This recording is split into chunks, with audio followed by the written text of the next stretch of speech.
Il-pulizija qed iżomm madwar 27 persuna li nstabu qed jgħixu f'razzett fil-ġenb tal-Marsa Ħamrun bypass. Jirriżulta li l-immigranti fil-maġġoranza assoluta tagħhom minn pajjiżi Afrikani m'għandhomx permess jgħixu f'pajjiżna. Ħafna minn dawn kienu f'pajjiżna permess għal perjodu qasir li madankollu kien skada. Jidher li minkejja l-ammont kbir ta' persuni li ttieħdu għal aktar investigazzjonijiet fir-razzett kienu jgħixu madwar 15-il persuna oħra li ma nstabux fil-post waqt l-ispezzjonijiet tal-pulizija. Jirriżulta li kien wieħed minn dawn l-immigranti li twaqqaf mill-pulizija waqt ronda fil-Marsa li ħalli l-uffiċjali fil-post fejn kien qed jgħix biex jurihom id-dokumenti tiegħu. Persuni li tkellmu ma' Net News qalu li mhumiex sorpriżi b'din is-sejba hekk kif għal xhur sħaħ dera ammont kbir ta' persuni deħlin u ħirġin mill-istess post.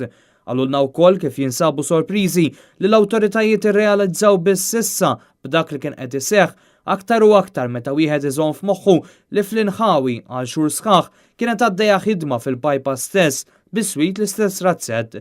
Saħansitra anke l-eliqi tal-madwar kienu ġew espropjati mill-gvern.